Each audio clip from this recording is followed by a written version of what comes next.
এই পানির পিপাসার কোনো বিকল্প নাই। আল্লাহ বলেছে কুল্লা সালুকুম আলাইহি আজরান ইল্লাল মাওয়াদ্দাতা ফিল কুরবা।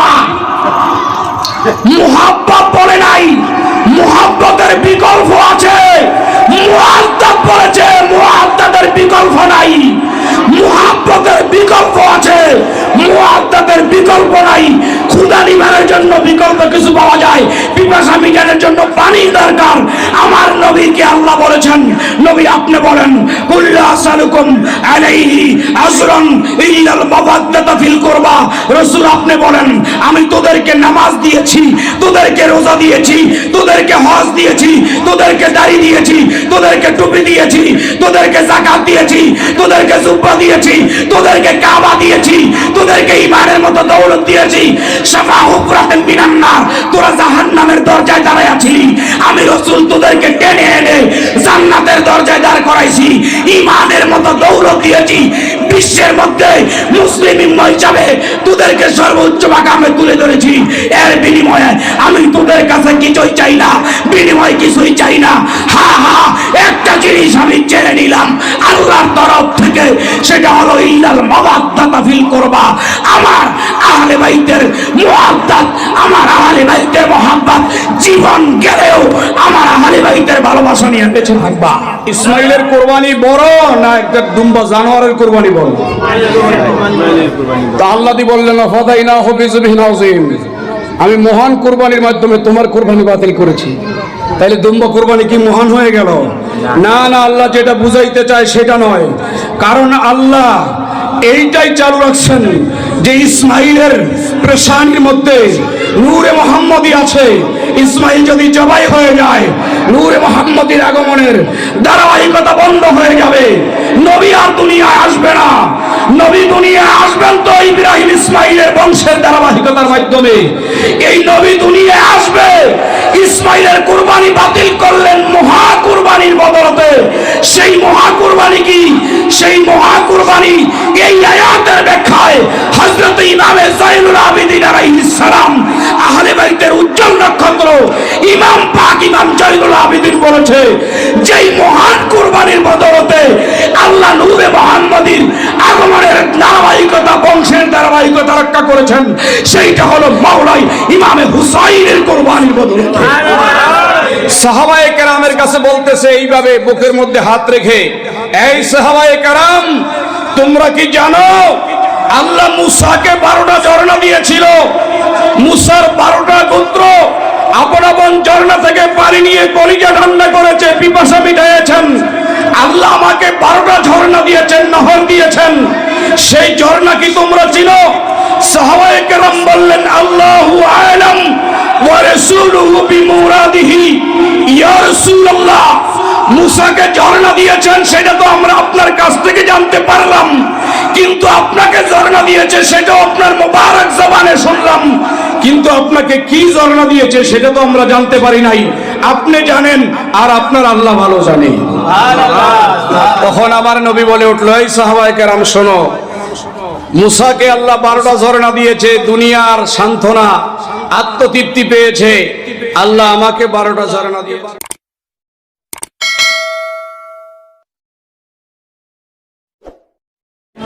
এর উদ্দেশ্য হচ্ছে ইমামে আলী মাকাম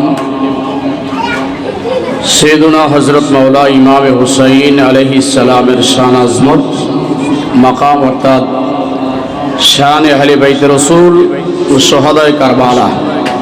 ঠিক কিনা? আমি শুহাদায়ে কারবালা ইমাম আলী মাকাম সৈয়দনা হযরতে মাওলা ইমামে হুসাইন আলাইহিস সালামের শান আজমত মাকাম নিয়ে আলোচনা করার আগেই সর্বপ্রথম আমার মহান মালিক মুনিব রব্বে কায়নাত রব্বুল ইজ্জাতের দরবারে শুকর গুজার করি যে রব্বুল আলামিন আমাদেরকে আহলে বাইত রাসূলের মহব্বতে, মাওলা ইমাম আলী মাকামের মহব্বতে আজকের মাহফিলে উপস্থিত করে দিয়েছেন। পাশাপাশি রসুল করিম রউফুর রহিম প্যারা নবী হজরত মোহাম্মদ মুস্তফা সাল্লাল্লাহু আলাইহি ওয়া আলিহি ওয়াসাল্লামার কদম পাকে কয়েক মর্তবা দুরূদ ও সালাম পেশ করার মতো সুবর্ণতম সুযোগ করে দিয়েছেন। তাই মোহাব্বতের আওয়াজে একবার শুকর গুজার করে বলি আলহামদুলিল্লাহ। আমি কোনো সময় এখানে আসি নাই। আমি আমার হাফেজ আমার বড় ভাই হাফেজ নাদিম কাদরি সাহেব, তিনার মহব্বতে আমি আসছি। হঠাৎ করে যোগাযোগ, আগেও হয় নাই, একবারে হঠাৎ করে। আল্লাহ আমার নাদিম ভাইয়ের হায়াতের মধ্যে বরকত দান করুন। খুসুসান আজকে ইনি মাহফিলের সভাপতি, যারা অতিথি আছেন, যারা হাজিরিন আছেন, সামিয়ান গ্রামী সকলকে আল্লাহ হায়াতে তাইয়্যিবা দান করুন। আমি আয়েশা আমার নাদিম ভাইয়ের মুখে কয়েকটা মানকাবাত শুনতে পেয়েছি, এতে করে আমার কলিজা ঠান্ডা হয়ে গেছে। এর কারণ হচ্ছে আমরা আহলে বাইতকে ভালোবাসি, কিন্তু জিনাকে নিয়ে কথা বলবো আমি বলার আগে আমি একটু ভূমিকায় কিছু কথা বলবো। আমি এত বড় আলেম নই, সামান্য ক্ষুদ্রতম একজন মানুষ। তো ক্ষুদ্র হিসাবে ক্ষুদ্র ভাবেই কয়েকটা কথা বলবো। আমি আপনাদের দৃষ্টি এখন আকর্ষণ করছি, মোতাবাজ্য থাকবেন, অন্তরের কান দিয়ে শুনতে হবে। যা শুনবো অন্তরের কান দিয়ে শুনবো। আমি কারবালায় যাওয়ার আগে সম্ভবত মহরমের 1 তারিখ থেকে এই পর্যন্ত এই মিরপুর 11-তে মনে হয় অনেক মাহফিল হয়েছে। মাহফিল কিন্তু কম হয় না, অনেক বেশি হয়। এই এলাকায় আমি জানি আলে বাইতের শান আজমতে অনেক মাহফিল হয়।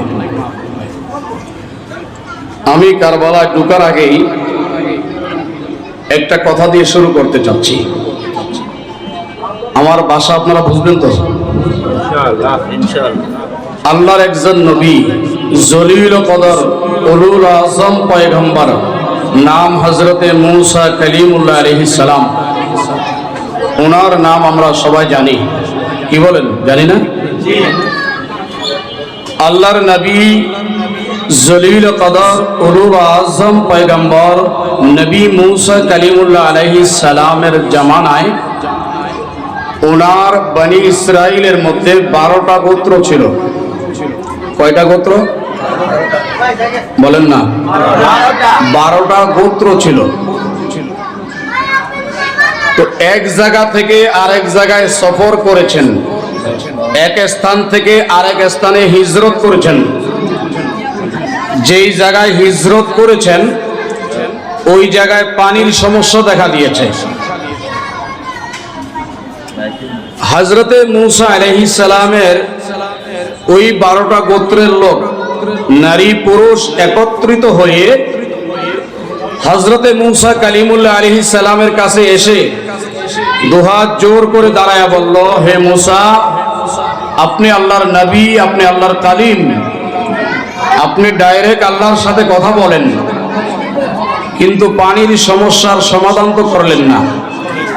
আমরা 12টা গোত্র মিলে আপনার কাছে আসছি, আপনি আমাদেরকে পানির ব্যবস্থা করে দেন।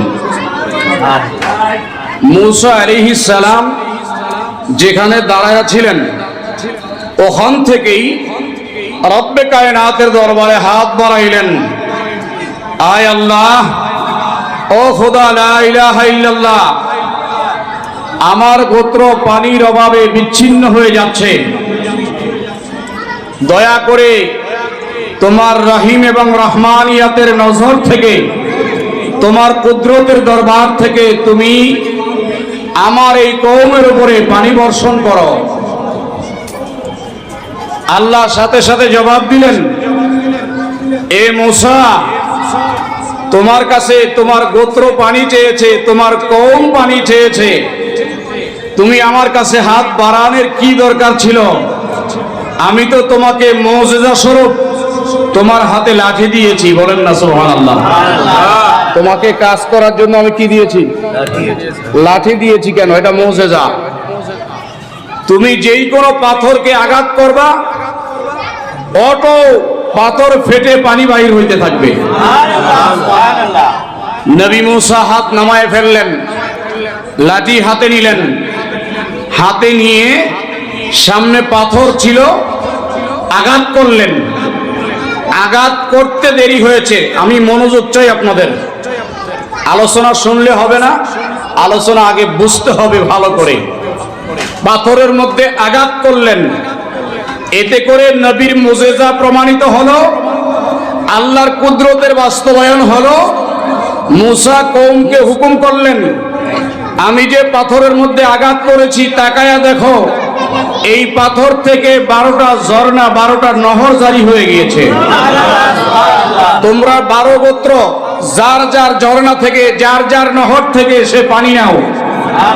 কুরআনুল কারীম বলতেছেন, যা ওই 12টা কওম, 12টা গোত্র যার যার ঝর্ণা চিনে নিল, যার যার ঝর্ণা থেকে পানি নিয়ে পিপাসা নিবারণ করলো, কলিজা ঠান্ডা করলো, আত্মতৃপ্তি লাভ করলেন।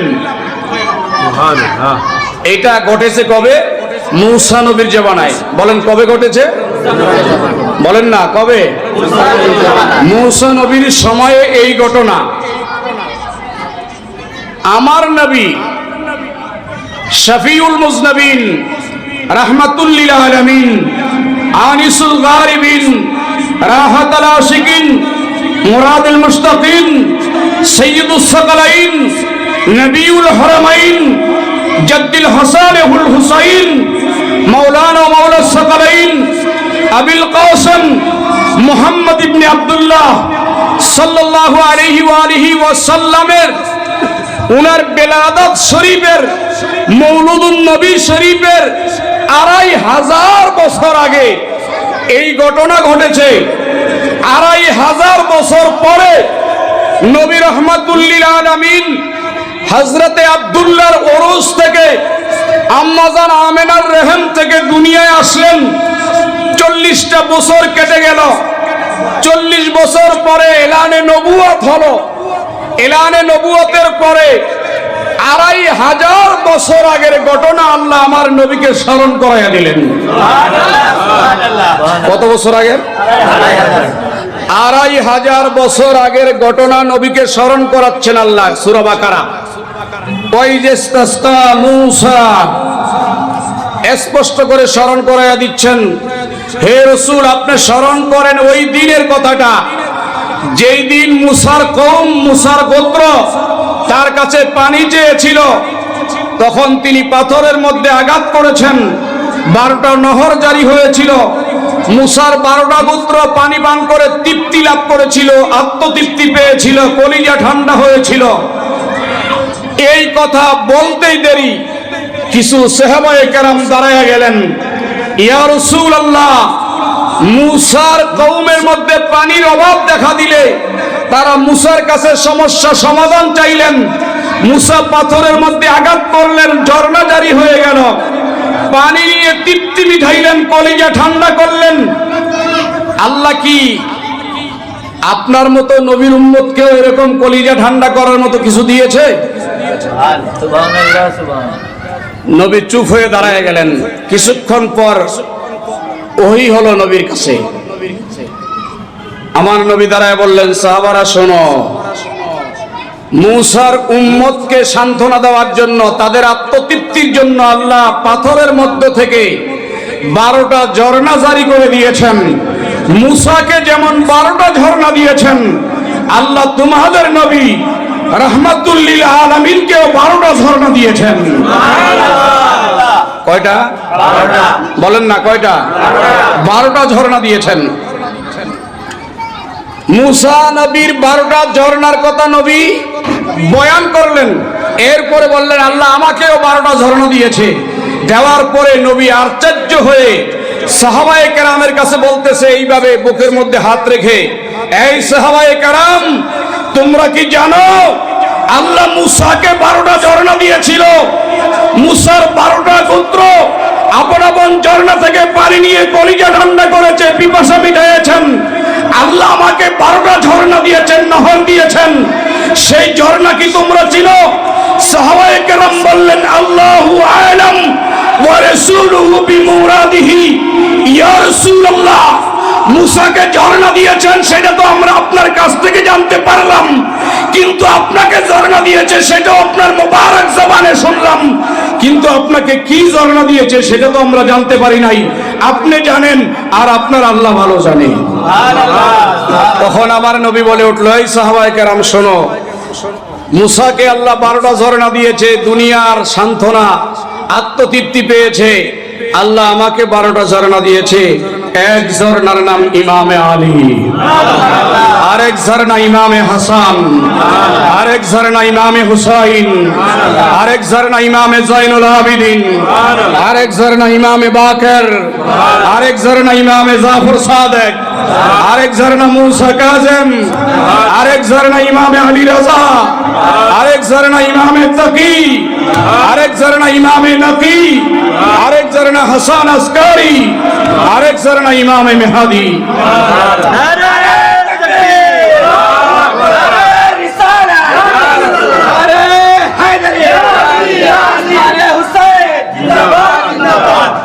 বলে আল্লাহ আমাকে এই 12টা ঝর্ণা দিয়েছেন। কয়টা দিয়েছেন? মুসাকে কয়টা দিয়েছেন? মুসার উম্মতরা দুনিয়া তৃপ্তি লাভ করেছেন। আমার নবী বলে, শোনো, আল্লাহ যে আমাকে এই 12টা ঝর্ণা ইমামত দান করেছেন, এই 12 জনের যারা অনুকরণ করবে হাসরের ময়দানে, মুসা তো দুনিয়ার জমিনে উম্মতকে তৃপ্তি মিঠাইছেন, আর আমার এই 12টা ঝর্ণা হাসরের ময়দানে আমার পিপাসিত উম্মতকে কাউসারের পানি দিয়ে তৃপ্তি মিটাবেন। 12 ইমাম আছে না নাই? বলেন না, আছে না নাই? এটা কি আহলুস সুন্নাহ ওয়াল জামাতের নাকি এর বাহিরে? হয়তো অনেকে বলে ফেলবেন করে, আমাদের দেশে কিছু আছে বলে ফেলবেন শিয়া। না, 12 ইমাম তো শিয়াদের নয়, এটা যুগ যুগ ধরে সুন্নিদের। বলেন 12 ইমাম কাদের? নাকি শিয়াদের? এটা সুন্নিদের 12 ইমাম। এই 12টা ঝর্ণা আল্লাহ মুস্তাফাকে দিয়েছেন। সেই 12টা ঝর্ণা থেকে একটা ঝর্ণার উপরে যেই জুলুম হয়েছে, নির্যাতন হয়েছে, এই মুহররমুল হারামের 10 তারিখে, যেটা বলতে গেলে হায় হায় হায়। এই 12টা ঝর্ণা আমাদেরকে চিনে নিতে হবে যদি আমরা বাঁচতে হয় হাসরের ময়দানে। 12টা ঝর্ণার প্রথম ঝর্ণার নাম কি বলেন তো? 12টা ঝর্ণার প্রথম ঝর্ণার নাম কি? মাওলা আলী। আমি কিন্তু আগেই বলেছি, আমি অত বড় আলেম না, আমি আপনাদেরকে বুঝানোর মতো যোগ্যতা আমার নেই, বা আমার সুর নাই। সুর দিয়ে যে টেনে টুনে একটু কথা বলবো সেইটা আমার নেই, কিন্তু আমি 2-4টা কথা বলে যাবো একবারে মুখতাসার সময়, যদি অন্তরের কান দিয়ে শুনেন কাজে লাগবে ইনশাআল্লাহ আজিজ। তো 12টা গোত্রের প্রথম যে ঝর্ণা, সেটার নাম হচ্ছে মাওলা, জোরে বলেন মাওলা আলী আলাইহিস সালাম। শুনেন, মাওলা আলী কে? আলী আলী কেন করবেন? কে মাওলা আলী? ইমানের পরে আমলের জায়গা, অস্বীকার করার কোনো যোগ নাই। ইমানের পরে আমল, বলেন না, ইমানের পরে আমল। নামাজ এটা আমাদের আমল, রোজা, হজ, যাকাত, দাড়ি, টুপি, জুব্বা, পাগড়ি ইসলামী শরিয়ার আমল। ইমানের পরে ইমান, লা ইলাহা ইল্লাল্লাহ মুহাম্মাদুর রাসূলুল্লাহ সাল্লাল্লাহু আলাইহি ওয়াসাল্লাম, এরপরে আমলের স্থান। আমাদেরকে হাসরের ময়দানে যে আমলের যেই দপ্তর, আমলের যেই খাতা দেওয়া হবে, আমলের যেই সিরিয়াল মেনটেন করা হবে, স্পষ্ট হাদিস দেখেন। আল্লামা ইমাম ইবনে মাগাজি, তিনি আহলুস সুন্নাহ ওয়াল জামাতের ইমাম, তিনি বলতেছেন, স্পষ্ট করে তিনি বলতেছেন, উনওয়ান সহিফাতিল মুমিন হুব্বু আলী ইবনে আবি তালিব আলাইহিস সালাম। আমার নবী বলতেছেন, হে আমার উম্মতেরা, হাসরের ময়দানে যে আমলনামা তোমার হাতে আসবে, ওই আমলনামার প্রত্যেক জিনিসের শিরোনাম থাকে। প্রত্যেক জিনিসের শিরোনাম আছে না নাই? কথা বলেন না। প্রত্যেক বস্তুর শিরোনাম আছে। আমার নবী বলতেছেন, উম্মত, হাসরের ময়দানে যে আমলনামা তোমার হাতে আসবে, ওই আমলের শিরোনামা স্পষ্ট করে রাসূল বলতেছেন, উনওয়ানুন সহিফাতিল মুমিন হুব্বু আলী ইবনে আবি তালিব আলাইহিস সালাম। মনে রাখবে, হাসরের ময়দানে প্রত্যেকটা মুসলমান মুমিনদের আমলের শিরোনামা হচ্ছে হযরত মাওলানা আলী। মুমিনের আমলের শিরোনামা কি? মাওলা আলী। এবং কি আল্লামা ইমাম মুত্তাকি হিন্দি ওনার কানজুল উম্মাহের মধ্যে এই হাদিসে পাক নকল করেছেন। শুধু তাই নয় ভাইয়েরা আমার, এই 12টা ঝর্ণার প্রথম ঝর্ণা যিনি হযরত আলী, তিনার ব্যাপারে রাসূলুল্লাহ বলেন, সুনানে তিরমিজির মধ্যে হাদিস আসছে। শুধু সুনানে তিরমিজি নয়, হিলিয়াতুল আউলিয়ার মধ্যে আছে, জামিউস সগীরের মধ্যে আছে। রাসূল কারীম বলতেছে, আনা দারুল হিকমাতি ওয়া আলীউন বাবুহা। এ আমার উম্মতেরা শুনে নাও, আলী কোন ব্যক্তি? আনা দারুল হিকমা, আমি নবী মুস্তাফা হলাম গোটা হিকমতের শহর, আর আমার আলী হলো সেই হিকমতের শহরের দরজা। শুধু তাই নয়, আরেকটা হাদিস আমি আপনাদেরকে শোনাচ্ছি। এই হাদিসে পাক আল মুস্তাদরাক ফিল হাকিমের মধ্যে নকল করা হয়েছে। এই হাদিসে পাক জামিউল উসুলের মধ্যে নকল করা হয়েছে। এই হাদিসে পাক উসতুল গাওয়া কিতাবের মধ্যে নকল করা হয়েছে। এই হাদিসে পাক তারিখে বাগদাদের মধ্যে নকল করা হয়েছে। এই হাদিসে পাক আল বিদায়া ওয়ান নিহায়ার মধ্যে নকল করা হয়েছে। এই হাদিসে পাক জামিউল কবীরের মধ্যে নকল করা হয়েছে। এই হাদিসে পাক জামিউস সগীরের মধ্যে নকল করা হয়েছে। এই হাদিসে পাক সুনান তিরমিজির মধ্যে নকল করা হয়েছে। রাসূল কারীম আলাইহিস সালাম বলতেছেন, আনা মাদিনাতুল ইলমি ওয়া আলীউন বাবুহা ফামান আরাদাল মাদিনাতা ফালিয়াতিল বাব। রাহু তিরমিজি। রাসূল বলেন, উম্মত, আমি হলাম ইলমে শরীয়তের শহর, ইলমে তরিকতের শহর, ইলমে হাকিকতের শহর, ইলমে মারিফতের শহর, ইলমে লদুনির শহর। খোদাই জগতের মধ্যে যত রকমের ইলম আছে, সমস্ত ইলমের শহর আমি মদিনার কামলিওয়ালা, আর সেই শহরের দরজা আমার মাওলা আলী। সুবহানাল্লাহ, সুবহানাল্লাহ। অতএব কেউ যদি ইলম অর্জন করার আশা করে, সে যেন আলীর দরজা দিয়ে প্রবেশ করে। আলীর দরজা ব্যতীত মাওলা আলী ছাড়া কোন ধরনের ইলম অর্জন করা সম্ভব না। সুবহানাল্লাহ, সুবহানাল্লাহ। শুধু তাই নয়, রাসূল কারীম কি বলেন শুনেন, হাদিসে পাক শোনাচ্ছি। এই হাদিসে পাক স্পষ্ট মুসনাদ ইমাম আবু ইয়ালা রাহমাতুল্লাহ আলাইহি ওনার মুসনাদুল ফিরদাউসের মধ্যে লিখেছেন। কি লিখেছেন? কানজুল উম্মাহের মধ্যেও লিখেছেন। নবী বলতেছেন, আ'লামু উম্মতি মিন বাদি আলী ইবনে আবি তালিব। রাসূল কারীম বলেন, আমার পরে রাসূল বলতেছেন, আ'লামু উম্মতি মিন বাদি, আমার পরে আমার উম্মতের মধ্যে সবচেয়ে বড় জ্ঞানী যিনি, তিনি হচ্ছে মাওলা আলী। তো সেই মাওলা আলীকে মানার দরকার আছে না নাই? আমরা কেন আলী আলী করব? আরেকটা হাদিস আমি শোনাচ্ছি।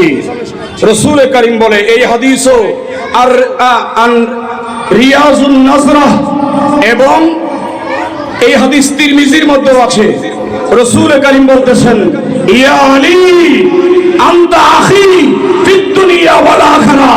হে আলী, মনে রাখো, কষ্ট পায়ো না, দুঃখ পায়ো না, তুমি দুনিয়ায় আমার ভাই, আখিরাতেও তুমি আমার ভাই। সুবহানাল্লাহ, সুবহানাল্লাহ। মাওলা আলীর এত শান।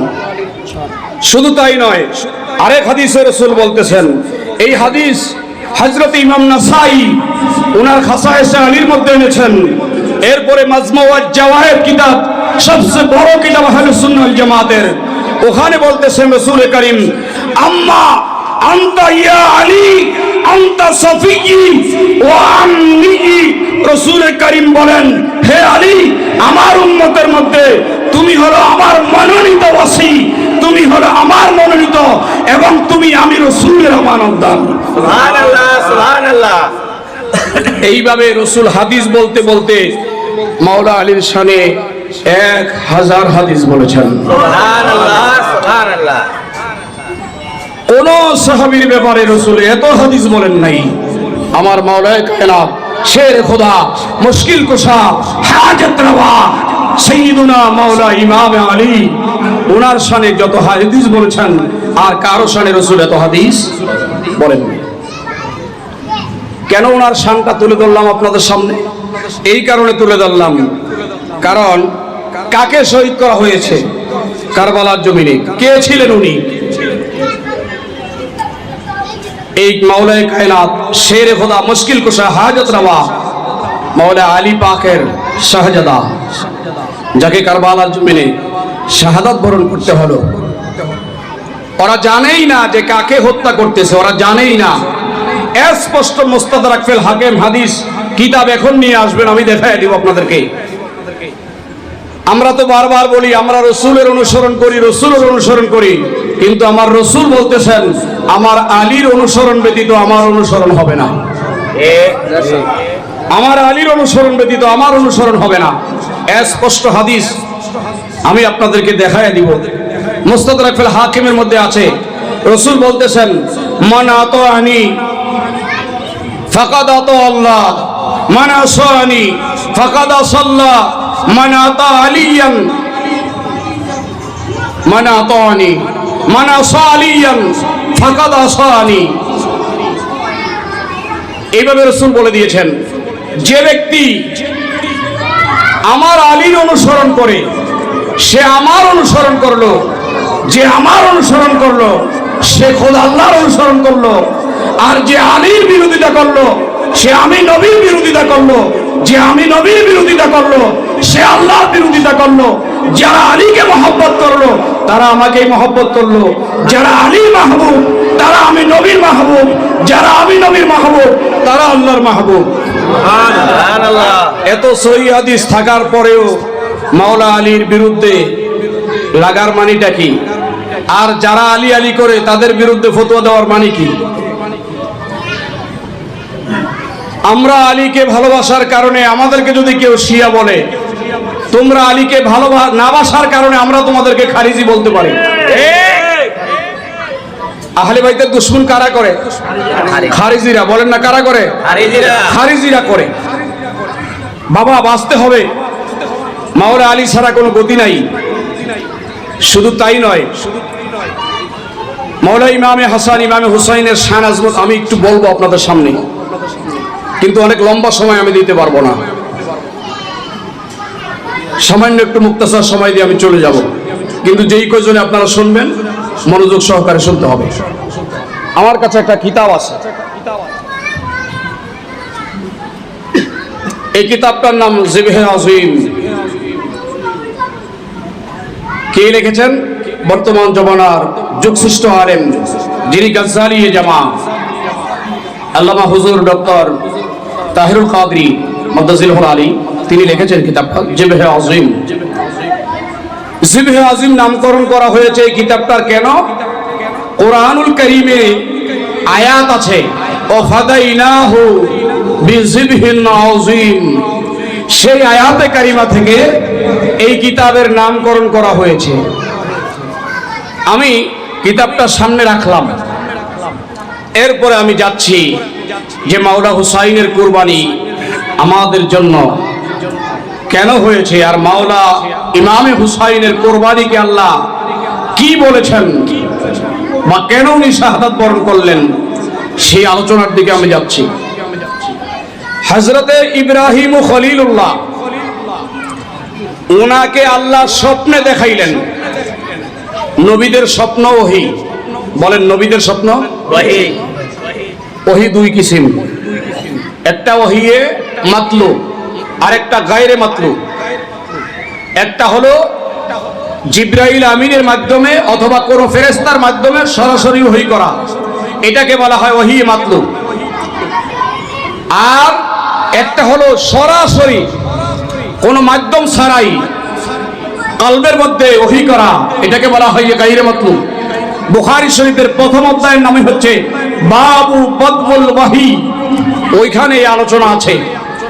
হযরত ইব্রাহিম খলিলুল্লাহর কাছে আল্লাহ ওহী করলেন স্বপ্নের মাধ্যমে, হে ইব্রাহিম, তুমি তোমার ইসমাইলকে আমার নৈকট্য হাসিলের জন্য, আমার কুরবত, আমার মুহাব্বত, আমার মকবুলিয়ত, আমার কাছে আসার জন্য, আমার সন্তুষ্টির জন্য তুমি তোমার ইসমাইলকে কুরবানি করো।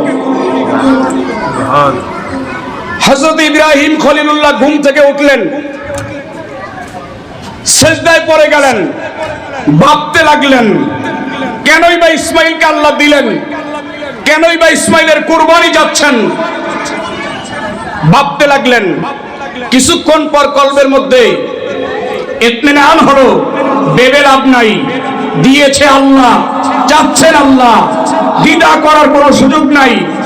চলে গেলেন হাজেরার কাছে, গিয়ে বললেন, হাজেরা, আল্লাহ ওহী করেছেন তোমার শাহজাদা ইসমাইলকে কুরবানি করার জন্য। হযরতে হাজেরা বলে দিলেন, আল্লাহ দিয়েছেন, যদি আল্লাহ তার কুরবানি চান তাহলে কোনো দ্বিধা নাই, আল্লাহর নামে উৎসর্গ করে কুরবানি দিয়ে দেন। ইসমাইলকে ডাকলেন, ইসমাইল, আল্লাহ চাচ্ছেন আমি যেন তোমাকে কুরবানি করি। ইসমাইল বলে, বাবা কোনোই সমস্যা নাই, আমাকে ধৈর্যশীল পাবেন, আমি রাজি আছি। সুবহানাল্লাহ, সুবহানাল্লাহ। আমি এই কথাটা বলার উদ্দেশ্য হুসাইনের কাছে আসব। কেন হুসাইনের কুরবানিকে জিবহে আজিম বলা হয়? হযরতে ইসমাইলকে নিয়ে গেলেন মিনার বাজারে, পাহাড়ের মধ্যে। আমি 19 বার গিয়েছি ওই জায়গাটায়, সুবহানাল্লাহ। 19 বার ওই জায়গাটায় গিয়েছি যেখানে হযরত ইসমাইলকে কুরবানি করেছিল। ইসমাইলকে সেখানে নিয়ে গেলেন, শোয়া দিলেন। ইসমাইল বললেন, বাবা, আপনি আল্লাহর নামে আমাকে কুরবানি দিতে যাচ্ছেন, এটা আমি জানি, আপনার দিল শক্ত আছে এই ব্যাপারে আমি জানি, তারপরেও তো আমি আপনার সন্তান, আমার চেহারার দিকে তাকালে আপনার মায়া হতে পারে, অতএব আমি বলবো আমার গায়ের জামাটা খুলে আপনার চোখে পট্টি বাঁধেন। আল্লাহর পরীক্ষা দিতে গিয়ে যেন ফেল না করে বসেন, মায়া যেন না এসে যায়। আমি জামা খুলে দিলাম, পট্টি বাঁধেন। ইসমাইল গায়ের জামা খুলে দিলেন, ইব্রাহিম চেহারায় পট্টি বেঁধে নিলেন। বিসমিল্লাহি আল্লাহু আকবার বলে ইসমাইলের গলদেশে ছুরি চালাই দিলেন।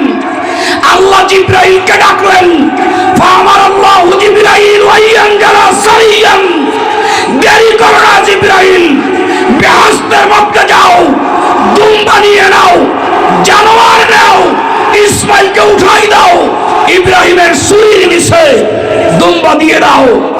ইসমাইলকে উঠাই দিলেন, ইব্রাহিমের ছুরির নিচে বেহেশতের জানোয়ার দুম্বা শোয়াই দিলেন।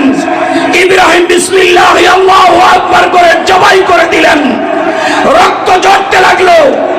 ইব্রাহিম আল্লাহু আকবার বলে চিৎকার দিলেন, পিছনে দাঁড়ায় ইসমাইলও চিৎকার দিলেন। গোটা কুল কায়নাতের ফেরেশতারা আল্লাহু আকবার করে চিৎকার করতে লাগলেন। জবাই হয়ে গিয়েছে। ইব্রাহিম চক্ষু থেকে পট্টি খুললেন, দেখলেন ইসমাইল নাই, জানোয়ার জবাই হয়ে পড়ে আছে। ইব্রাহিম চিল্লাইতে লাগলেন আল্লাহু আকবার বলে, পিছনের দিকে তাকায়া দেখেন ইসমাইল দাঁড়ায় আছে। আল্লাহ সাথে সাথে আয়াত নাযিল করে দিলেন, ওয়াফাদাইনাহু বিযিবহিন আযীম। ইব্রাহিম, আমি তোমার কাছে কুরবানি চেয়েছিলাম তোমার দিলকে পরীক্ষা করার জন্য। আমি আসলে ইসমাইলের কুরবানি চাই নাই, কারণ আমি আল্লাহ জানি তোমার বংশ দ্বারা দিয়ে, তোমার বংশের নসল হয়ে, তোমার বংশের রক্ত ধারাবাহিকতায় আমার আখিরি নবী রাহমাতুল লিল আলামিন দুনিয়ায় যাবে। ইসমাইল যদি কুরবানি হয়ে যায় তাইলে মুস্তাফার আগমনের ধারাবাহিকতা বন্ধ হয়ে যাবে, কারণ তোমার পেশানির মধ্যে আমার নবী ছিল নূরে মুহাম্মদী, তোমার পেশানি থেকে ইব্রাহিম, ইসমাইলের কপালে নূরে মুহাম্মদী আছে। ইসমাইল যদি এখানে খতম হয়ে যায়, জবাই হয়ে যায়, নূরে মুহাম্মদের আগমনের ধারাবাহিকতা বন্ধ হয়ে যাবে। আমি ওয়াফাদাইনাহু বিযিবহিন আযীম, বদলতে তোমার ইসমাইলের কুরবানি কবুল করে ইসমাইলকে বাঁচাইয়া দিয়েছি।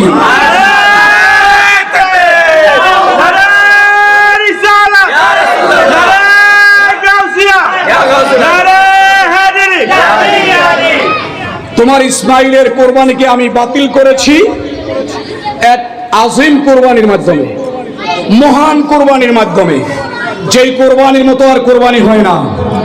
আজিম মহান কোরবানির মাধ্যমে তোমার ইসমাইলের কোরবানি আমি বাতিল করেছি, কিন্তু তোমার কোরবানি কবুল হয়ে গিয়েছে। আপনারা বলেন, ইসমাইলের মতো জলিল কদর পয়গম্বরের কুরবানি বড় না ডুম্বা কুরবানি বড়?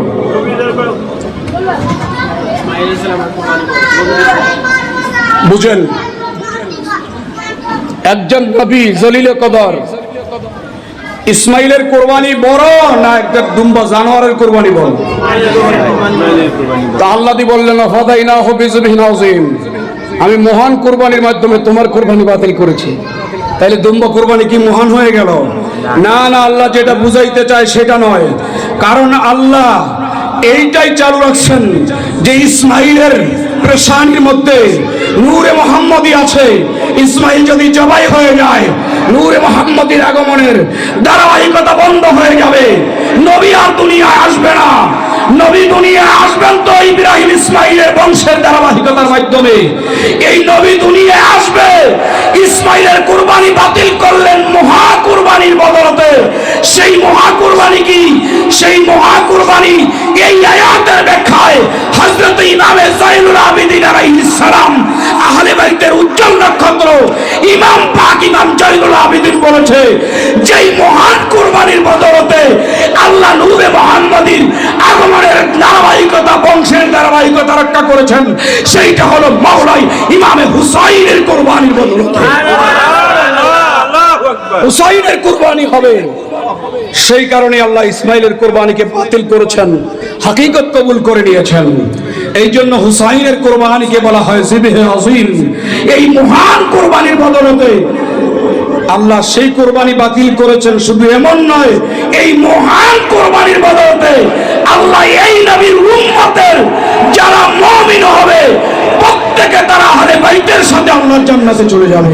সুবহানাল্লাহ, সুবহানাল্লাহ। আহলে বাইতের জিকির যাদের মধ্যে থাকবে না, ও নামাজি হোক আর রোজাদার হোক আর হাজি হোক আর গাজী হোক, দাড়ি আর টুপি আর জুব্বা যাই হোক না কেন, স্পষ্ট সহিহ হাদিসের মধ্যে বিদ্যমান। হযরতে আব্দুল্লাহ ইবনে জাবের থেকে হাদিস আছে, হযরতে আব্দুল্লাহ ইবনে আব্বাস থেকে হাদিস আছে, হযরতে যায়েদ বিন আরকাম থেকে হাদিস আছে, হযরতে আনাস ইবনে মালিক থেকে হাদিস আছে, হযরতে আবু হুরায়রা থেকে হাদিস আছে, আফজালুস সাহাবা হযরতে আবু বকর সিদ্দিক থেকে হাদিস আছে, হযরতে মালিক বিন সিনান থেকে হাদিস আছে, হযরতে সালমান ফারসি থেকে হাদিস আছে। অনেক সাহাবায়ে কেরাম প্রায় 109 জন সাহাবী এই হাদিসে পাকের বর্ণনা দিয়েছেন। কি বলেছেন? বলে, তুমি যদি মাকামে ইব্রাহিম আর রুকনে ইয়ামানি, হাজরে আসওয়াদ এবং কি কাবার দরজার মুলতাজাম এবং কি হাতিমে কাবা এবং কি কাবা ঘরের ভিতরে ঢুকে যদি হাজার হাজার বছর বন্দেগী করো, আর তোমার অন্তরে যদি দিল পরিমাণ আহলে বাইতের দুশমনী থাকে, জান্নাতে যাওয়ার আশা করা যায়? তুমি জাহান্নামে যাবে। তোমার নামাজ, তোমার রোজা কিছুই কাজে আসবে না যদি সামান্য তিল পরিমাণ, জাররা পরিমাণ তোমার অন্তরে আহলে বাইতের দুশমনী থাকে। মনে রাখতে হবে, আহলে বাইত আমাদের ঈমান, আহলে বাইত আমাদের ঈমান, এটা মনে রাখতে হবে। সেই আহলে বাইতের সদস্য মাওলা ইমামে হুসাইনকে যারা শাহাদাত বরণ করাইলেন, এরাও তো নামাজ পড়েছে, পড়ে নাই? বলেন না বাবারা, পড়ে নাই? রোজা রাখে নাই? সবচেয়ে আজীব ব্যাপার হলো, হুসাইনকে যখন জবাই করে আর বলতেছিল তাড়াতাড়ি করো, আমাদের আসর নামাজ কাজা হবে। আসরের নামাজ কি হবে? কাজা হবে। কেমন নামাজি ছিলেন! সেই কারবালার ওই ইয়াজিদের নামাজি আজও আছে না নাই? হয়তো আপনাদের মিরপুরে নাই, কিন্তু আমাদের যাত্রাবাড়িতে আছে। মিম্বারে বসে মোল্লা এই কথা বলে যে হুসাইনের কারবালা ঘটে গেছে তো গেছে, এটা 1400 বছরের পুরানো বিষয়, ওইটা ঘটে গেছে গেছে, ওনার জন্য আমরা এত কিছু করব কেন? জাস্ট একটু দোয়া করতে পারি, আলহামদুলিল্লাহ। হুসাইনের জন্য দোয়া করতে পারে, আর কি করবে? মোল্লার ইমানি হ্যাঁ, এই কথা মিম্বারে বসে বসে বলে। তো সেই ইয়াজিদের পক্ষে যারা নামাজি ছিল, সেই নামাজি আজও আছে না নাই? তাদের কাছ থেকে আমাদের খুব সতর্ক থাকতে হবে। আহলে বাইতের মহব্বত থেকে যাররা পরিমাণ সরা যাবে না।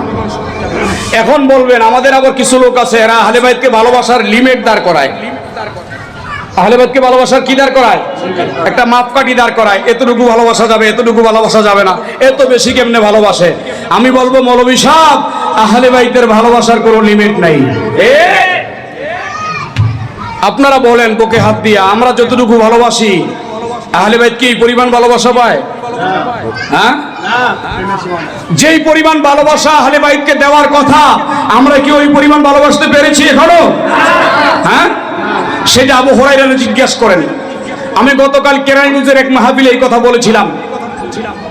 জানেন না কে মাওলা আলী আর কে ফাতেমা, কে হাসান আর কে হুসাইন?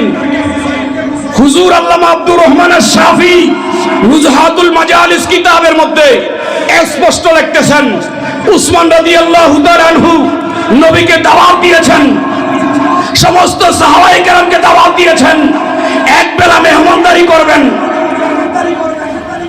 রাসূল করিম সাহাবায়ে কেরামদেরকে নিয়ে সাইয়্যিদুল জিন্নুরাইন উসমান ইবনে আফফানের ঘরে রওনা করেছেন। রাসূল মসজিদে নববীতে উসমান রাদিয়াল্লাহু তাআলা আনহুর ঘর পর্যন্ত যেতে রাসূলের কদমগুলা উসমান পিছনে থাইকা থাইকা গুনতেছেন। রাসূল কয়টা কদম দেয়? উসমান কদম গুনতেছেন। মসজিদে নববী থেকে কদম গুনতে গুনতে গুনতে গুনতে উসমান জিন্নুরাইনের ঘর পর্যন্ত গিয়েছেন। যেই কয়টা কদম পড়েছে হযরতে উসমান ওই কদম বরাবর ওই কয়টা গোলামকে আজাদ করে দিয়েছেন। সমস্ত সাহাবায়ে কেরাম সহ রাসূলুল্লাহকে মেহমানদারি করেছেন। এটা শুনে হযরতে ফাতেমা আফসোস করলেন, আমরা তো উসমানের মতো নই, আমাদের ঘরে তো চুলাই জ্বলে না। উসমান মেহমানদারি করলেন সব সাহাবায়ে কেরামদেরকে, রাসূলের কদম গণলেন, গোলাম আজাদ করলেন। আলীও কথাটা শুনে একটু নার্ভাস হয়ে গেলেন। হ্যাঁ, আমরা তো সেই উপযুক্ত না, আমরা কেমনে পড়বো? হযরতে সাইয়্যিদা তাইয়্যিবা তাহেরা খাতুনে জান্নাত মা ফাতিমাতুজ জাহরা সালামুল্লাহ আলাইহা, তিনি বললেন, আলী চিন্তা করো না, চুলার মধ্যে ডেক্স বসায়া দাও, ডেক্সি বসায়া পানি গরম করতে থাকো, আমি নামাজের মুসল্লার সেজদায় পড়ে গেলাম। হযরতে আলী কাররামাল্লাহু ওয়াজহুল কারীম, বড় আফসোস লাগে। অনেকে মনে করে যে আমরা সাহাবায়ে কেরামদেরকে ভালোবাসি না। না, আমরা সাহাবায়ে কেরামকে ইজ্জত করি, খোদার কসম কোন সাহাবায়ে কেরামের ব্যাপারে আমাদের ইশকাল নাই। আমরা সাহাবায়ে কেরামকে ইজ্জত করি, কিন্তু আবার এটাও অন্তরে ধারণা করি আহলে বাইতের মোকাবেলায় পৃথিবীতে কেউ নেই। আহলে বাইতের মোকাবেলায় কাকে দাঁড় করাবেন? আপনি পারবেন কাউকে দাঁড় করাইতে? আহলে বাইতের মোকাবেলায় কাউকে আপনি দাঁড় করাইতে পারবেন না। তো দেখেন, হযরতে ফাতেমাতুজ জাহরা সেজদায় পড়ে গেলেন, আর আলীকে বললেন, তুমি ডেক্সিতে পানি বসায়া আগুন ধরাইয়া দিয়া দরবারে নববীর মধ্যে যাও, রাসূলকে দাওয়াত দিয়ে আসো, বলো উসমান যেভাবে খাওয়াইছে আমরা সেভাবে খাওয়াবো। হযরতে শেরে খোদা মুশকিল কুশা হাজত রাওয়া মাওলায়ে কায়নাত, গোটা কায়নাতের মাওলা শেরে খোদা আলী কাররামাল্লাহু কারীম দরবারে নববীর মধ্যে গেলেন, গিয়ে বললেন, ইয়া রাসূলুল্লাহ, ফাতেমা বলেছেন উসমান যেভাবে খাওয়াইছে আমরা সেভাবে খাওয়াবো। বলেন না সুবহানাল্লাহ। রাসূল এই কথা বলেন নাই যে ফাতেমা তোমার ঘরে তো খাবার নাই, আলী তোমার ঘরে তো চুলাই জ্বলে না, কেমনে খাওয়াবে? না না, রাসূল তো গায়েবের মালিক, রাসূল তো গায়েবের খাবার দেনেওয়ালা। বলেন নাই, ঠিক আছে আলী দাওয়াত নিয়ে নিলাম, চলে গেলেন। উসমান রাদিয়াল্লাহু তাআলা আনহু যত সাহাবায়ে কেরামকে দাওয়াত দিবেন, নবী তত সাহাবায়ে কেরামকে নিয়ে সাইয়্যিদা তাইয়্যিবার ঘরে চলে যাইতেছেন। একটা কথা মনে রাখবেন, মসজিদে নববীতে রওনা হয়েছেন,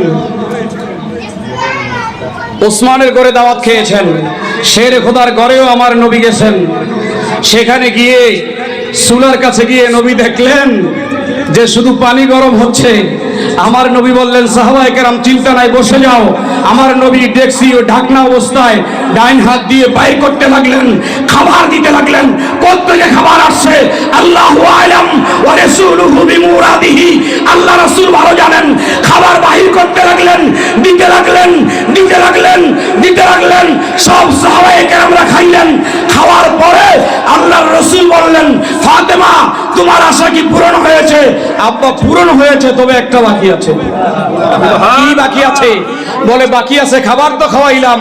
উসমান রাদিয়াল্লাহু তাআলা আনহু তো মসজিদে নববীতে আপনার কদম গণনা করেছে, যেই কয়টা কদম করেছে ওই কয়টা গোলাম আজাদ করেছে। আমরা তো গোলাম আজাদ করতে পারি নাই। সাথে সাথে আরশ আজিমের উপর থেকে খোদা লা ইলাহা ইল্লাল্লাহ ডিক্লেয়ার করলেন, এ ফাতেমা চিন্তা করো না, নবী মুস্তাফা মসজিদে নববী থেকে উসমানের ঘরে গেছেন, সাইয়্যিদুনা জিন্নুরাইন উসমানের ঘরে গেছেন, নবীর কদম গনেছেন উসমান, ও গোলাম আজাদ করেছেন উসমান। এ ফাতেমা, এ আলী, তোমার ঘরে মুস্তাফা গিয়েছেন মসজিদে নববীতে, ফাতেমার ঘর পর্যন্ত মুস্তাফার কদম গণনা করেছি আমি আরশের খোদা।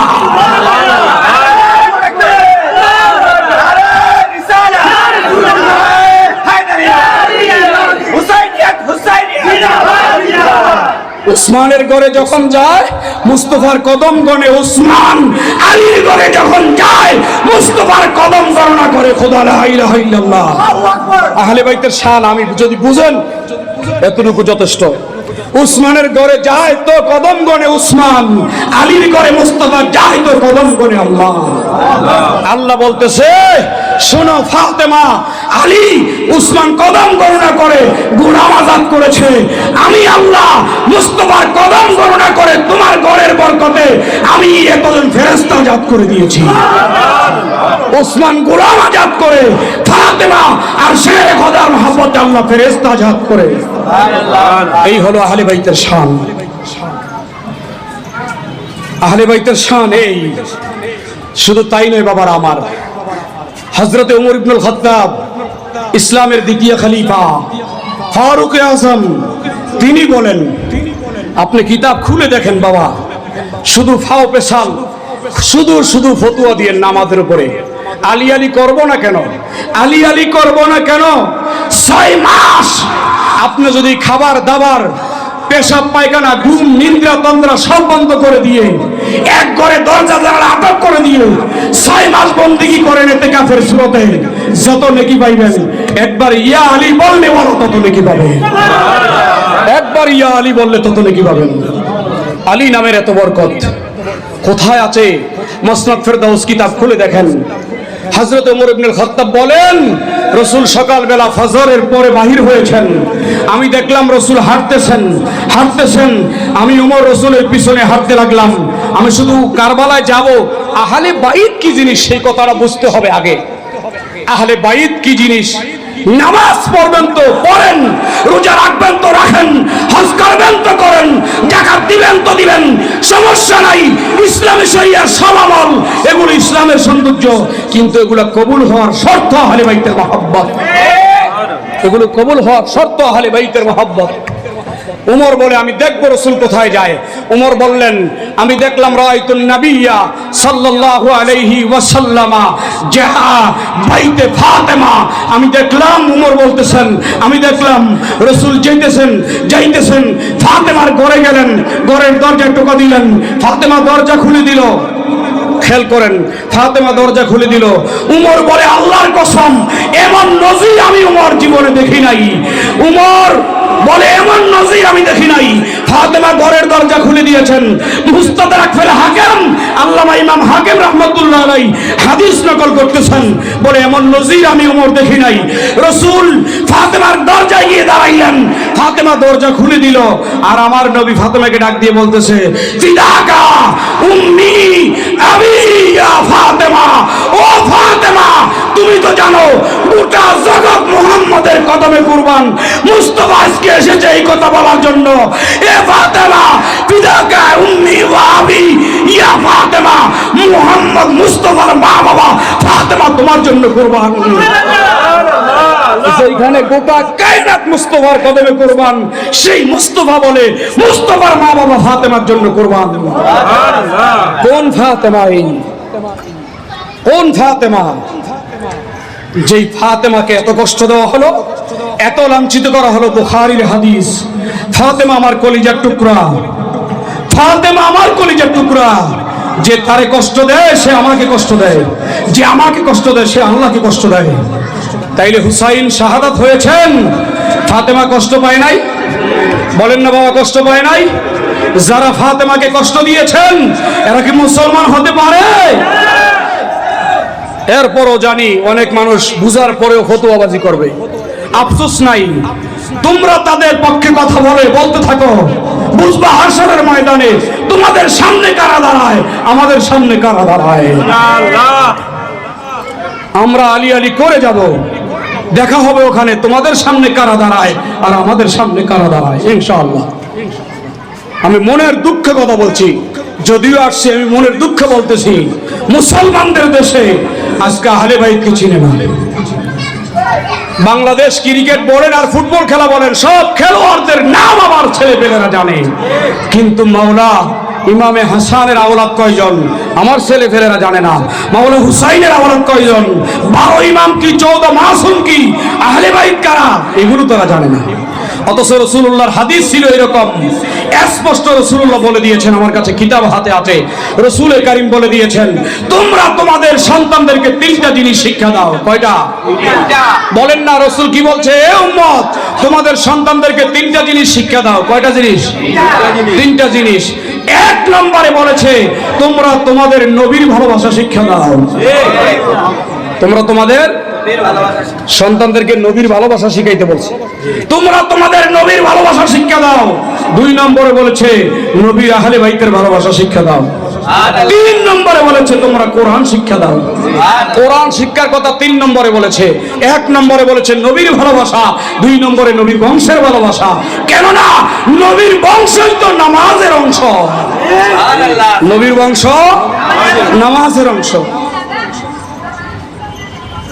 সেই আহলে বাইতকে আমরা চিনলাম না, কিন্তু নামাজ ঠিকই পড়ি। ওই নামাজে কাজ হবে না বাবা, কাজ হবে না যতই কথা বলো। যদি নামাজ আর রোজায় হজ জাকাতে কাজ হইতো তাইলে ইবলিশের দোষ কি ছিল? ও নামাজ পড়ে নাই জীবনে।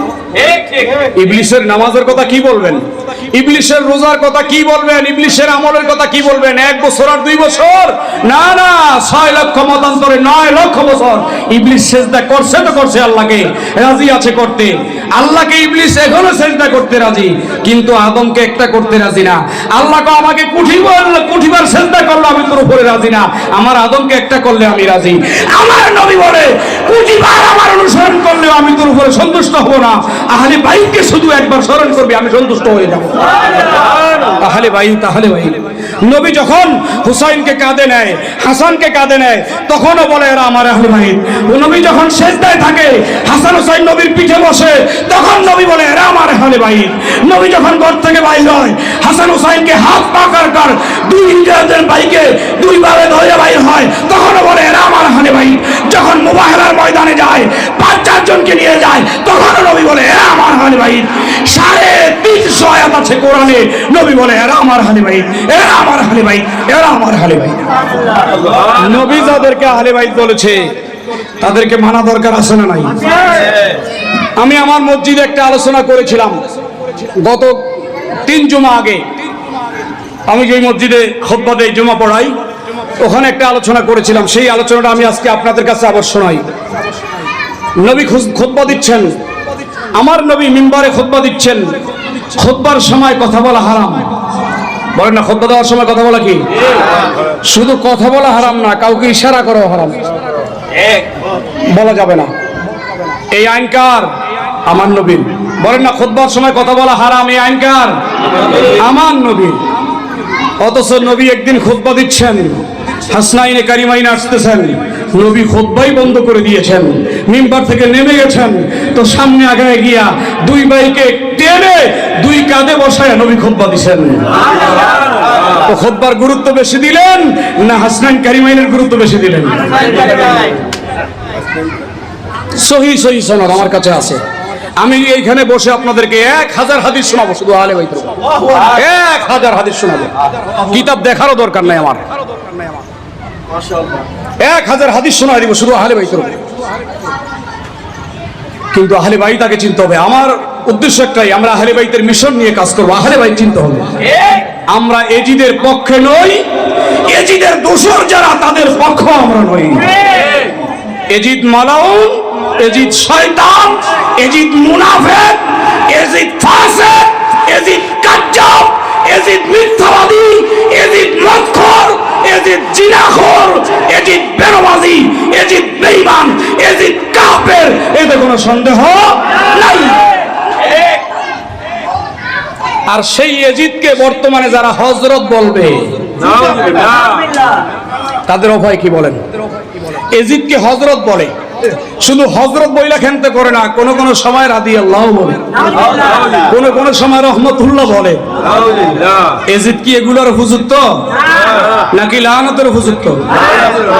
একবার লানত বলেন না। লানাতুল্লাহ আলাল ইয়াসিদ, ওর উপর আল্লাহর লানত, এবং ওই যারা অনুসরণ করে তাদের উপর গোটা কায়নাতের লানত। আল্লাহ কোরআনে বলেছে, ইন্নাল্লাযীনা ইয়াদুল্লাহা ওয়া রাসূলাহু লা'নাহুমুল্লাহু ফিদ দুনিয়া ওয়াল আখিরাহ ওয়া আ'আদ্দা লাহুম আযাবান আযীমা। আল্লাহ বলতেছেন, নিশ্চয়ই যারা আমি আল্লাহকে কষ্ট দেয়, যারা আমার রাসূলকে কষ্ট দেয়, তাদের উপরে দুনিয়ায়ও আল্লাহর লানত, আখিরাতেও আল্লাহর লানত। কে বলতেছে? আল্লাহকে কষ্ট দিলেও লানত, নবীকে কষ্ট দিলেও কি লানত। এখন ওরা বলে আমরা তো আল্লাহকে কষ্ট দেই না, নবীকে কষ্ট দেই না। আরে বেটা, কষ্ট দাও না, হাজার হাজার হাদিস রয়ে গেছে। রাসূল বলছে, হুসাইনু মিন্নি ওয়া আনা মিন হুসাইন, হে ফাতেমা আমার থেকে, আমি ফাতেমার থেকে, আলী আমার থেকে, আমি আলীর থেকে। এগুলো বলে গেল। যারা হুসাইনকে কষ্ট দিল তারাই তো নবীকে কষ্ট দিল, যারা আলীকে কষ্ট দিল তারাই তো নবীকে কষ্ট দিল, যারা ফাতেমাকে কষ্ট দিল তারাই তো নবীকে কষ্ট দিল, যারা হাসনাইন কারিমাইনকে, যারা 12 ইমাম 14 মাসুমকে কষ্ট দিল, আলী আসগর, আলী আকবরের মতো ব্যক্তিত্বকে যারা শাহাদাত বরণ করাইলো, এর চেয়ে কষ্ট আর কি হয়? আমার নবীকে কষ্ট দেওয়া হয় নাই? তো যারা নবীকে কষ্ট দিয়েছে তারা আল্লাহকে কষ্ট দেয় নাই? তো যারা আল্লাহকে কষ্ট দিয়েছে এইভাবে মাধ্যম দিয়া দিয়া, তাদের উপরে দুনিয়ায়ও লানত, আখিরাতেও লানত। এদেরকে যারা লানত দিবে না তাদের উপরেও লানত, এদেরকে যারা লানত দিবে না তাদের উপরেও আল্লাহর লানত। কে হাসান হোসাইন জানেন? আল্লাহ। কে হাসান হোসাইন শুনেন একটু বলি। একদিন আয় হায় হায়, আমার অবাক লাগে। হ্যাঁ, গোটা কায়নাত নবীর কদমের নিচে, গোটা কায়নাত। নবী যখন মেরাজে যায় তো মেরাজে যাচ্ছে, তো মেরাজে যাচ্ছেন, গোটা কায়নাত নবীর কদমের নিচে যাচ্ছেন, কাবা নবীর কদমের নিচে, বাইতুল মাকদাস নবীর কদমের নিচে যাচ্ছেন তো প্রথম আসমান নবীর কদমের নিচে, 7 আসমান নবীর কদমের নিচে, সিদরাতুল মুনতাহা নবীর কদমের নিচে যাচ্ছেন তো 70,000 নূরের পর্দা নবীর কদমের নিচে, আরশ আজিম গেছেন, গোটা আরশ নবীর কদমের নিচে, গোটা কায়নাত, আসমান, জমিন, চন্দ্র, সূর্য, গ্রহ, নক্ষত্র, লৌহ, কলম, আরশ, কুরসি, আরশে পরস্তক সব কিছু নবীর কদমে। তখনও আমার নবীর কাঁধে 2 ভাই হাসান হোসাইন। সব কিছু নবীর কদমের নিচে, হাসান ও হোসাইন নবীর স্যার। এই হলো হাসান হোসাইন। শুধু তাই নয়, হাসান হুসাইনের ব্যাপারে হযরত আবু বকর সিদ্দিক বলতেছেন, বলে আমি আমার পরিবারের চেয়ে বেশি নবীর পরিবারকে ভালোবাসি। এরপরে নবী হযরত আবু বকর সিদ্দিক এই কথা বলেছেন, ইরকাবু মুহাম্মাদান ওয়া ইজ্জাতি আহলে বাইত, তোমরা আমার নবীকে স্মরণ করো আহলে বাইতের ইজ্জতের মাধ্যমে। আমার নবীর ইজ্জত দাও আহলে বাইতের ইজ্জতের মাধ্যমে। তো সেই আহলে বাইতের কথা বললে কি কেউ শিয়া হয়ে যায়? কথা বলেন না কেন? আপনারা কি ভয় পাচ্ছেন নাকি? আমি যে আলোচনা করতেছি আমার কি শিয়া মনে হয়? হ্যাঁ, শিয়া কারা? যারা সাহাবায়ে কেরামকে নিয়ে বিরূপ মন্তব্য করে, গালাগালি করে। আমরা কি কোনো সাহাবীদেরকে গালিগালাজ করি? না না, আমরা তো সাহাবায়ে কেরাম, আল্লাহু আকবার, সাহাবায়ে কেরামের ইজ্জত দেই। কিন্তু আবার এটাও অন্তরে ধারণ করেছি যে আহলে বাইতের মোকাবেলায় পৃথিবীতে কেউ নেই। আহলে বাইত তো আহলে বাইত, আহলে বাইত তো নবীর মতো পৃথিবীতে কেউ নাই। নবীর আহলে বাইতের মতো আর কেউ নাই। আহলে বাইতের মোকাবেলা আপনি কারে দাঁড় করাইতে চান মিয়া? আমার নবীর পরেই তো এরা, কথা বলেন, নবীর পরেই কি এরা। তবে খেলাফতের দৃষ্টিতে বাদাস আম্বিয়া, খেলাফতের দৃষ্টিতে বাদাস আম্বিয়া আবু বকর ওয়া ওমর ওয়া উসমান ওয়া আলী। খেলাফত, খেলাফত এটা হলো সুন্নতের আকীদা বাজার, করার কিছু না, এটা হলো সুন্নাত। বাদাস আম্বিয়া, আম্বিয়ায়ে কেরামের পরে, নবীদের পরে খেলাফতে আবু বকর, ওমর, উসমান, আলী। কিন্তু যখন আপনি ইন্নামা ইউরিদুল্লাহ লিইউযহিবা আনকুমুর রিজসা আহলাল বাইত ওয়া ইউতাহহিরুকুম তাতহীরা উলাইকা হুম খায়রুল বারিয়া কুল্লা সালাকুম আলাইহি আসরান ইল্লাল মাওয়াদ্দাতা ফিল কুরবা। আয়াতগুলো যখন সামনে দাঁড় করাবেন, আহলে বাইতের মোকাবেলায় কেউ নাই। সহজ হিসাব। এই যে কুল্লা সালাকুম আলাইহি আসরান ইল্লাল মাওয়াদ্দাতা ফিল কুরবা, এই কথাটা কেমন আমি একটু বুঝিয়ে দিলে হয়তো, আমি জানি না আপনারা আমার কথাগুলো বুঝতেছেন কিনা বা আমি আপনাদেরকে বুঝাইতে পারতেছি কিনা। কুল্লা সালাকুম আলাইহি আজরান ইল্লাল মাওয়াদ্দাতা ফিল কুরবা, এখানে আল্লাহ মুহাব্বত বলতে পারতেন, মুহাব্বত না বলে মুআদ্দাত কেন বলেছেন সেই কথাটা আমি একটু উদাহরণ টানবো, তারপরে ইনশাআল্লাহ আমি এই আয়াতের একটু অনুবাদ করি আমি কারবালার দিকে চলে যাব। কারবালার কিছু আলোচনা করে আমার নাদিম ভাই আছেন, যদি বলে শেষ করে দেন ইনশাআল্লাহ শেষ করে চলে যাব। এই যে শুনেন, আমাদের খাদ্য খাবার, আমার ভাত খাওয়ার চাহিদা, ভাত নাই, এখন কি করব? রুটি খাবো। কথা বুঝেন, আমার মনে চায় ভাত খাইতে, কিন্তু ভাত নাই, বিকল্প কি খাবো? রুটি খাবো। যার রুটি খাওয়ার চাহিদা, রুটি নাই, বিকল্প জীবন বাঁচাইতে হবে। ভাতও নাই, রুটিও নাই, চা বিস্কিট খাবো, বিকল্প কিছু। খাদ্য এমন এক জিনিস, এটার বিকল্প আছে, একটা না একটা কিছু খেয়ে নিব জীবন রক্ষা করার জন্য। ভাত নাই তো কি হয়েছে, রুটি খেয়ে নিব। রুটি নাই তো কি হয়েছে, ভাত খেয়ে নিব। রুটি পাইলাম না, ভাত পাইলাম না, বিরিয়ানি খেয়ে নিব। তাও পাইলাম না, একটা পুরি খেয়ে নিব। তাও পাইলাম না, সিঙ্গারা খেয়ে নিব, না সমোসা খেয়ে নিব। কিছুই পাইলাম না, অন্তপক্ষে একটু বিস্কুট খেয়ে নিব। বিকল্প আছে। কিন্তু পানির পিপাসা যখন লেগে যায়, পানির বিকল্প কি আছে বলেন? হ্যাঁ, ওইটার বিকল্প আছে। আপনি যেই খাদ্য দিয়ে যান জীবন বাঁচাবেন, ওটার বিকল্প কিছু না কিছু আছে। ক্ষুধা নিবারণ করতে পারবেন, কিন্তু পিপাসা নিবারণ করার জন্য পানি ছাড়া বিকল্প কিছু। বলবেন হুজুর একটু 7 আপ খায় নেব, খায় দেখেন পিপাসা মিটবে না। 7 আপ খাইলে কি পিপাসা মিটে যাবে?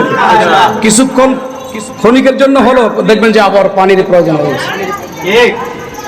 তাহলে ক্ষুধা নিবারণের জন্য বিকল্প আছে, একটা পাওয়া না গেলে আরেকটা পাওয়া যায়। এই পানির পিপাসার কোনো বিকল্প নাই। আল্লাহ বলেছে কুল্লা সালুকুম আলাইহি আজরান ইল্লাল মাওয়াদ্দাতা ফিল কুরবা। মুহাব্বত বলে নাই, মুহাব্বতের বিকল্প আছে। মুআদ্দাত বলেছে, মুআদ্দাতের বিকল্প নাই। মুহাব্বতের বিকল্প আছে, মুআদ্দাতের বিকল্প নাই। ক্ষুধা নিবারণের জন্য বিকল্প কিছু পাওয়া যায়, পিপাসা মিটানোর জন্য পানি দরকার। আমার নবীকে আল্লাহ বলেছেন, নবী আপনি বলেন কুল্লা আসালুকুম আলাইহি আজরান ইল্লাল মাওয়াদ্দাতা ফিল কুরবা। রাসূল আপনি বলেন, আমি তোদেরকে নামাজ দিয়েছি, তোদেরকে রোজা দিয়েছি, তোদেরকে হজ দিয়েছি, তোদেরকে দাড়ি দিয়েছি, তোদেরকে টুপি দিয়েছি, তোদেরকে যাকাত দিয়েছি, তোদেরকে জুব্বা দিয়েছি, তোদেরকে কাবা দিয়েছি, তোদেরকে ঈমানের মতো দৌলত দিয়েছি। শাফা হুকরাতান মিনান নার, তোরা জাহান্নামের দরজায় দাঁড়ায় আছিলি, আমি রাসূল তোদেরকে টেনে এনে জান্নাতের দরজায় দাঁড় করাইছি। ঈমানের মতো দৌলত দিয়েছি। বিশ্বের মধ্যে মুসলিম উম্মাহ হিসাবে তোদেরকে সর্বোচ্চ মাকামে তুলে ধরেছি। এর বিনিময়ে আমি তোদের কাছে কিছুই চাই না, বিনিময় কিছুই চাই না। হা হা, একটা জিনিস আমি চেয়ে নিলাম আল্লাহর তরফ থেকে, সেটা হলো ইল্লাল মাওয়াদ্দাতা ফিল কুরবা। আমার আহলে বাইতের মুআদ্দাত, আমার আহলে বাইতের মুহাব্বত, জীবন গেলেও আমার আহলে বাইতের ভালোবাসা নিয়ে বেঁচে থাকবা।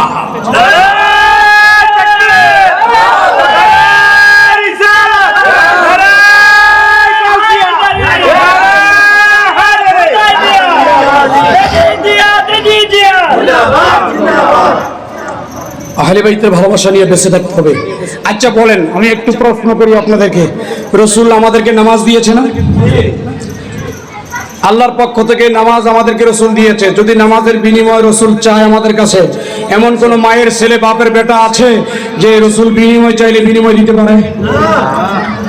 রসুল আমাদেরকে যা যা দিয়েছে, রসুল আমাদেরকে যা যা দিয়েছে, সর্বোপরি রসুল যে আমাদেরকে ইমানের দৌলত দিয়েছে, এর বিনিময় যদি রসুল উম্মতের সামনে দাঁড়ায় চায়, এমন কোন মায়ের ছেলে বাপের বেটা আছে যে রসুল বিনিময় চাইলে বিনিময় দিতে পারে? রসুলের বিনিময় চাইলে দিতে পারবেন? কিন্তু রসুল বলে আমি কিছুর বিনিময় চাই না, হ্যাঁ আমি একটা জিনিস তোমাদের কাছে চেয়ে নিলাম, সেটা তোমরা আমার হাসান, আমার আলী, আমার ফাতেমা, আমার হুসাইনকে, আমার বংশকে মহব্বত করবে। এটা তোমাদের উপরে ফরজ করা হলো। নবীর বংশকে ভালোবাসা কি? জোরে বলেন, নবীর বংশ ভালোবাসা কি? ফরজ। তো আপনারা এই যে নবীর মহব্বতে দাসকা সাজাইছেন, হায় হায় হায় হায়। আমার আলা হযরত বলেছেন, নফসে সরখার শের খোদা মাওলা আলী জানিশিনে রিসালাত পে লাখো সালাম। আলা হযরত বলছে জানিশিনে জানিশিনে জানিশিনে রিসালাত পে লাখো সালাম।